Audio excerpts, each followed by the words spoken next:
Assalamualaikum warahmatullahi wabarakatuh. Orang-orang Yerusalem mengenal Nabi Isa alaihissalam sebagai pemuda yang cerdik, pintar, berani, tegas dalam membela kebenaran, dan tidak pernah tunduk dalam menghadapi kebatilan. Sikap dan pendirian inilah yang membuat Raja Herodes yang saat itu berkuasa di Palestina merasa terancam. Raja Herodes menganggap Nabi Isa alaihissalam sebagai musuh utama yang bisa membahayakan kedudukannya. Ia pun akhirnya memutuskan untuk membunuh Nabi Isa alaihissalam. Namun, rencana jahat ini diketahui oleh Maryam. Karenanya, Maryam segera menyelamatkan putranya dengan mengungsi ke Mesir. Maryam dan Nabi Isa tinggal di Mesir selama 12 tahun. Setelah Raja Herodes wafat, barulah Nabi Isa dan ibunya kembali ke Palestina. Pada usia 30 tahun, Nabi Isa alaihissalam seringkali pergi keluar rumah untuk mengasingkan diri dari keramaian, membersihkan nurani, dan mencari pencerahan jiwa. Ketika menuju ke Bukit Zaitun, Nabi Isa jatuh terduduk di dekat sebuah batu besar. Tiba-tiba ada seseorang yang datang menghampirinya, lalu memintanya agar mengubah batu besar itu menjadi roti. Nabi Isa tidak mengabulkan permintaan orang tersebut. Ia kemudian berkata, "Kebesaran Tuhan hanya ada pada Allah Subhanahu wa Ta'ala." Mendengar jawaban tersebut, orang itu mengetahui bahwa iman Nabi Isa tetap teguh, lalu ia pun menghilang. Nabi Isa alaihissalam sadar bahwa yang menghampirinya itu adalah iblis yang berusaha menyesatkannya ketika berada di Bukit Zaitun. Nabi Isa kemudian bersujud dan bersyukur karena selamat dari godaan iblis. Tidak lama kemudian, malaikat Jibril mendatanginya lalu menyampaikan tugas kenabian dan kerasulannya. Allah Subhanahu wa Ta'ala berfirman, "Wahai ahli kitab, janganlah kamu melampaui batas dalam agamamu, dan janganlah kamu mengatakan terhadap Allah kecuali yang benar. Sesungguhnya Al-Masih, Isa putra Maryam itu adalah utusan Allah dan yang diciptakan dengan kalimatnya yang disampaikannya kepada Maryam dan dengan tiupan roh darinya. Maka berimanlah kamu kepada Allah dan Rasul-Rasulnya, dan janganlah kamu mengatakan, Tuhan itu tiga.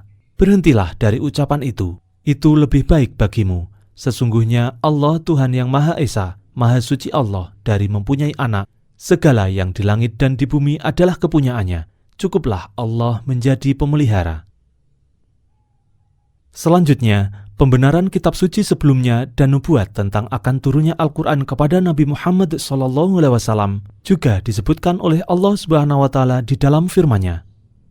"Dan ingatlah ketika Isa ibnu Maryam berkata, 'Hai Bani Israel, sesungguhnya aku adalah utusan Allah kepadamu, membenarkan kitab sebelumku, yaitu Taurat, dan memberi kabar gembira dengan datangnya seorang Rasul yang akan datang sesudahku, yang namanya Ahmad atau Muhammad.' Maka tatkala Rasul itu datang kepada mereka dengan membawa bukti-bukti yang nyata, mereka berkata, 'Ini adalah sihir yang nyata.'" Setelah Nabi Isa alaihissalam diangkat menjadi Rasul, ia mulai berjuang menyiarkan agama Allah Subhanahu wa Ta'ala, membeberkan kesalahan para pemuka agama Yahudi, dan menyadarkan mereka tentang penyimpangan mereka dari ajaran Nabi Musa alaihissalam. Karena itu, ia berseru kepada Bani Israel agar mereka mematuhi perintah dan menjauhi larangan Allah Subhanahu wa Ta'ala. Ia berdakwah supaya mereka bertobat, yakni kembali ke jalan yang benar yang telah dirintis oleh para nabi sebelumnya. Namun, dakwah Nabi Isa alaihissalam mendapat perlawanan dengan berbagai fitnah dan ejekan. Mereka memintanya untuk membuktikan kenabian serta kerasulannya dengan maksud untuk menghilangkan pengaruh dan wibawanya. Kemudian, Nabi Isa alaihissalam menunjukkan beberapa mukjizat kepada mereka. Akan tetapi, tetap saja ada yang tidak percaya. Nabi Isa menerima tugas yang berat untuk mengemban amanah kenabian. Pada saat itu, kaum Bani Israel banyak melakukan penyimpangan. Dosa-dosa yang mereka lakukan telah menjadi kebiasaan dan menganggapnya sebagai sesuatu yang wajar. Lebih parah lagi, para pendeta tidak bisa diandalkan karena mereka cenderung membiarkan kemaksiatan. Mereka tak segan-segan mengubah ketentuan dari halal menjadi haram dan dari haram menjadi halal. Nabi Isa alaihissalam memulai dakwahnya dengan menyampaikan ajaran agama kepada kaum Bani Israel. Pada saat itu, para pendeta masih memegang teguh kitab Taurat. Namun, para pendeta tersebut menyuruh kaum Bani Israel untuk menentang Nabi Isa. Akhirnya, berita tentang Nabi Isa alaihissalam yang berdakwah diketahui oleh Raja Herodes. Dia tidak percaya akan ajaran-ajaran Nabi Isa dan meminta menunjukkan mukjizatnya. Maka Herodes pun langsung mengumpulkan rakyatnya untuk melihat mukjizat Nabi Isa alaihissalam secara langsung. Kemudian Nabi Isa alaihissalam membuat sebuah patung dari tanah liat dengan bentuk burung. Ia kemudian meniup burung itu, dan atas izin Allah Subhanahu wa Ta'ala, burung dari tanah liat tersebut tiba-tiba hidup dan terbang.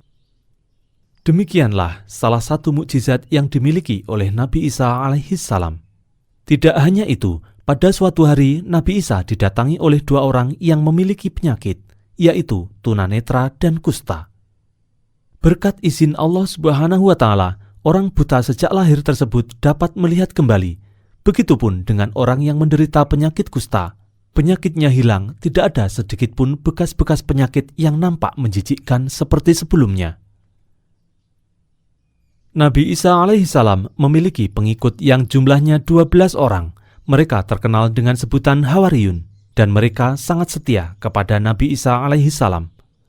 Ketika Nabi Isa melakukan suatu perjalanan dan melewati sebuah padang pasir yang gersang, kering, serta panas, masalah pun datang.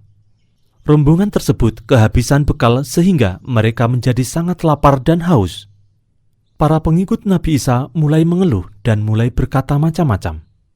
Kemudian Nabi Isa berdoa kepada Allah Subhanahu wa Ta'ala untuk menurunkan hidangan dari langit. Lalu Allah mengabulkan permintaannya dengan syarat, apabila ingkar akan terkena azab yang sangat berat yang belum pernah ditimpakan kepada siapapun. Semakin lama, dakwah Nabi Isa alaihissalam mendapat sambutan yang sangat besar. Semakin hari, pengikut Nabi Isa semakin banyak. Namun, ada juga pihak lain yang merasa dirugikan, yaitu para kaum Bani Israel yang masih kafir dan para pendeta yang tidak terima akan dakwah Nabi Isa alaihissalam. Kemudian, orang-orang kafir tersebut berniat untuk membunuh Nabi Isa alaihissalam.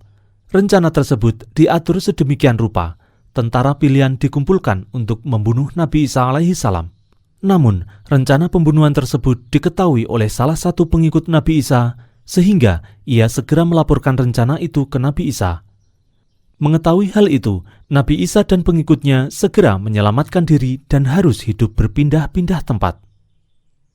Ketika itu, salah seorang murid Nabi Isa alaihissalam yang bernama Yudas terbujuk akan iming-iming hadiah sebesar 30 dinar dari orang-orang kafir dengan syarat harus memberitahukan tempat persembunyian Nabi Isa dan Hawariyun. Yudas akhirnya berkhianat, kemudian ia membocorkan tempat persembunyian Nabi Isa alaihissalam. Mendengar informasi dari Yudas, tentara Romawi langsung bergerak.